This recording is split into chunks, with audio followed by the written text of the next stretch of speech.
Bienvenue pour cet épisode du mois d'octobre de mes notes photographiques sur ma sélection de photos pour le mois d'octobre 2021.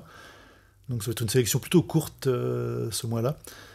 On va commencer par cette photo à gauche, donc prise sur un Leica M240, capteur CMOS, donc capteur moderne, avec une optique intéressante, un peu particulière, qui est le Pinhole Pro de Thingifiy, qui est en fait un objectif à la base pour des montures Nikon adapté sur du Leica M, qui propose un trou d'épingle, donc cette lentille basique sans lentille en fait, de 0,1, 0,15, 0,2, 0,25, 0,3, 0,35, 0,5 et 0,8 mm pour faire de la photographie pinhole sur un appareil moderne. Une optique intéressante. Ils ont d'autres types de lentilles aussi à aller voir sur le site et sur Internet pour voir ce que ça peut donner. Donc c'est un objectif très peu lumineux de par le simple fait que l'ouverture est très petite. Mais le fait que l'ouverture soit très petite fait que l'image est plus ou moins nette. Donc dans ce cas-là, on voit qu'elle n'est pas si nette que ça. Je crois que j'ai fait ce cliché au travers d'une fenêtre voilée par deux rideaux au 0,8 à l'ouverture 0,8 mm de ce trou réglable sur cette optique. C'était un Kickstarter en fait, c'était une lentille qui avait été financée participativement à l'origine, si je ne m'abuse. Donc voilà, une photo intéressante. Ça pousse un peu les capteurs, donc là on voit bien le grain du capteur dans les basses lumières. Parce qu'en fait ça pousse vraiment les capteurs, la faible quantité de lumière si on n'expose pas suffisamment longtemps. On n'a pas beaucoup de lumière, donc on ressort les caractéristiques du capteur. Cette série va être pas mal centrée sur les capteurs CCD, donc de technologie entre guillemets ancienne. Ces capteurs CCD qui ne permettaient pas de faire de visualiser pendant la prise de vue. C'est pas des capteurs temps réel. Donc là sur un M8, capteur Leica, un capteur Kodak en fait, sur un Leica de 2006. Qui n'est pas plein format, avec, si je ne m'abuse sur cette image, un 40 mm Summicron f2, l'image de droite donc. Ensuite, toujours le Leica M8, capteur CCD, qui a ses caractéristiques de couleur que j'aime beaucoup, donc un ciel de Rome, en fait périphérie de Rome, mois d'octobre. Ces couleurs que je trouve très intéressantes, qui se rapprochent un petit peu du film, des photos pas très intéressantes ces deux photos-là, mais en fait il y a une histoire, mais à vous de la trouver. Toujours Rome, M8, dans les rues de Rome, en fin de journée, la lumière qui baisse. Donc là, le capteur CCD de ce M8 est un petit peu poussé dans ses retranchements. Je ne l'ai pas dit pour les deux photos d'avant, on est avec une optique dont j'ai déjà parlé les mois passés, une vieille optique de la fin des années 50. Le Super Angulon 21 mm f4 qui là donne un équivalent 28 mm, 30 mm environ. Mais toujours ces couleurs intéressantes. Et le fait que j'ai poussé le format, l'image du capteur sur l'image de gauche, sur les vestes, on retrouve le grain. Alors moi j'aime bien les particularités du grain, de la colorimétrie et du travail électronique. Alors ça fait des images qui ne sont pas très propres, mais un grain bien particulier au CCD du M8. Avec une meilleure lumière, évidemment, le cliché de gauche, dans une salle de préparation de congrès, avec ces lumières très douces, cette colorimétrie qui me rappelle le Kodachrome personnellement. Et à droite, donc, quand on va dans les lumières beaucoup plus basses, avec un capteur pareil et un objectif si peu lumineux, on doit faire ressortir dans le fichier numérique le grain du capteur, donc qui bave un petit peu sur les verts et sur les magentas, avec une particularité du capteur M8, le peu d'homogénéité dans les très basses lumières quand il pousse un petit peu, quand on le pousse un petit peu, et on retrouve ce magenta en bas d'image et parfois des petits artefacts de ligne du balayage du CCD que personnellement je trouve intéressant. Alors après, ça, voilà. Chacun son type de photo. Beaucoup plus de lumière. On voit aussi que ce Super Angulon 21 mm, bien qu'il soit à 4 d'ouverture maximale, quand on fait un focus, on fait une netteté proche, on arrive quand même à avoir un bokeh intéressant et une profondeur de champ bien marquée.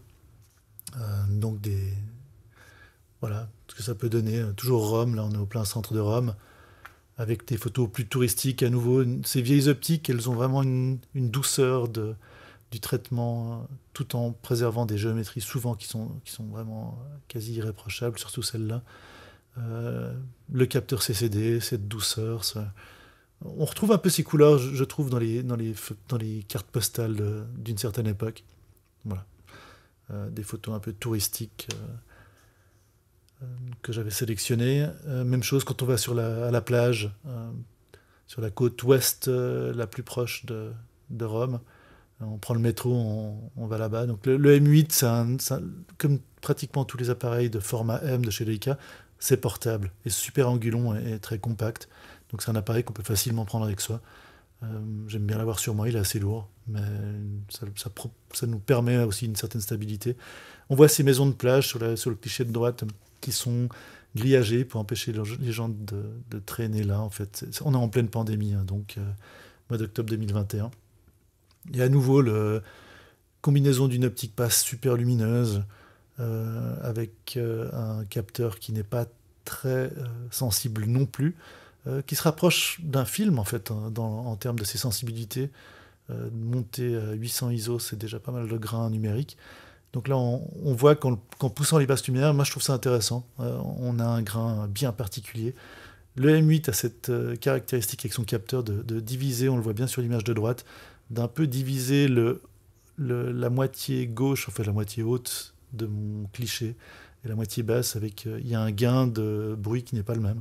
Un truc assez typique sur ce M8. Je crois que c'est vraiment lié à la technologie du CCD qui est derrière, car on le retrouve un petit peu sur les CCD des capteurs plus grands, comme le S. Enfin bon, ça n'empêche que avec cette optique qui ne fait pas beaucoup d'images fantômes, il n'y a pas beaucoup de distorsion liée, donc le super angulon, lié à avoir une lumière en face, ce coucher de soleil que je trouve assez intéressant. Exposition un peu plus longue sur le cliché de gauche maintenant, toujours le même équipement, ou avec plus de lumière à droite. Voilà, des images qui personnellement ne sont pas super intéressantes, mais que j'avais sélectionnées. C'est une approche de la photographie aussi. On expérimente, on prend des photos. C'est aussi le processus qui est intéressant et il faut le maintenir. C'est un peu de la musculation aussi visuelle. Ça dépend toujours effectivement de vos pratiques. Là, de l'expérimentation pure, toujours le même équipement. Les couleurs douces, bon là c'est des nuages rosis par le coucher de soleil. Des images douces de basse lumière avec un jeu sur le mouvement de l'appareil. Ce capteur CCD donne des textures qu'on a un peu moins l'habitude d'avoir avec des capteurs plus modernes.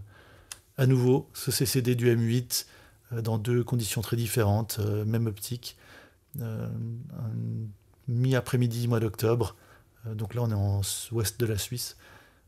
Ou le soir, début de soirée, avec du brouillard. Peut-être je me trompe, en fait. C'est peut-être plutôt matinée, tôt avant le lever du jour. Voilà, ça donne pour des images qui ont bien des caractéristiques bien particulières, surtout en colorimétrie. On passe sur du S2, c'est donc une présentation ce mois-ci où je me suis pas mal focalisé en fait sur des appareils plutôt anciens numériques. Le S2, le moyen format de chez Leica. À nouveau, je rappelle que c'est un boîtier qui est relativement abordable en termes de prix. On en trouve pour pas grand-chose. Donc si vous voulez faire du moyen format, avec un appareil photo réflexe. Alors, je tiens bien à dire que c'est probablement la meilleure visée réflexe. On a un champ de vision et une luminosité incroyable. Avec un capteur Kodak CCD, moyen format Leica. Et là, associé à des optiques Pentax, un 45 mm f4 dans ce cas-là. On a des couleurs qui sont bien respectées, une géométrie bien respectée, une image assez neutre en fait. Pas beaucoup d'inspiration à mon goût dans les deux photos que j'avais prises là. Mais à nouveau, la photo aussi, parfois, c'est des creux, c'est d'aller se balader, le prétexte photographique pour sortir, pour voir les choses différemment. Ou de manière plus banale, qu'importe. La photo reste un amusement aussi. Là, on va passer sur du film, et un appareil que j'adore. Ces appareils que j'ai appelés jetables dans les épisodes précédents, en fait, ils sont loin d'être jetables. Ces appareils qui ont beaucoup de valeur, je trouve, photographique, qui sont très portables. Là, c'est un Canon MC de 1984, un appareil qui est utilisable à une main. Alors, pas du tout de fonctionnalité manuelle sur cet appareil. On peut lui rajouter un petit module flash, donc détachable, avec ses batteries séparées, Et c'est assez pratique pour le tenir en poche. Donc un appareil associé à du film Kodak Gold 200. Le cliché de gauche, c'est Arles, pour ceux qui connaissent, pendant le festival, donc début juillet. Donc à nouveau, le film, on le développe plus tard. Moi, j'ai tendance à démarrer des bobines et à les laisser dans leurs appareils respectifs et de les développer au moment où le film est fini. Donc on a les découvertes. Donc le cliché de gauche, Arles. Cliché de droite, probablement Arles aussi. Probablement que le cliché de droite était pris avec le flash. Donc une belle saturation des couleurs de ces films. À nouveau, moi j'ai tendance à... tout ce qui est poussière... J'ai tendance à pas très bien traiter mes appareils à ce niveau-là. Je les soigne bien, mais pour la poussière et autres, pas trop. Là, on voit ce que donne de la poussière sur un film avant l'exposition. Au moment où on l'expose, on n'a pas du tout d'informations sur les points poussiéreux. Donc, du blanc. Voilà. Ensuite, même chose là, toujours le même appareil que j'ai traîné avec moi sur la côte californienne du Nord. Le cliché de gauche, plein centre de San Francisco, dans le port au niveau de la baie de San Francisco. La zone touristique en pleine pandémie, donc personne, quelques touristes locaux. Et à droite, l'océan Pacifique, probablement près de Half Moon Bay, donc légèrement au sud de San Francisco. C'est un peu une des régions que les surfeurs connaissent bien pour leurs beaux rouleaux pour faire du surf. Voilà, toujours Kodak Gold 200, Canon MC de 1984. Pour l'anecdote, l'année où l'Apple Macintosh est sorti. Donc on a un boîtier en plastique extrêmement robuste qui ressemble, bien que gris foncé, un peu au design de l'époque. C'est un peu Robocop. Et un dernier cliché pour cette série d'octobre, on revient sur du S2, donc moyen format Leica CCD, associé à une optique Pentax 45 mm, un Pentax 6.7 f4, pour une photo relativement neutre d'une mouette et de ses congénères derrière dans le beau bokeh doux de cette optique. Donc voilà, un épisode un peu plus court que d'habitude, que je trouve personnellement un peu moins intéressant, mais vous pouvez toujours poser des questions plus bas ou faire vos commentaires. Et prenons ce mois-là pour bien se rappeler que la photographie aussi c'est un processus, c'est une aventure. Les aventures que j'ai vécues en prenant ces photos étaient plutôt sympas. J'ai fait d'autres photos évidemment, mais c'est une sélection. Et voilà, la photo c'est toujours un prétexte à voyager, à raconter des histoires et à expérimenter des choses. À bientôt!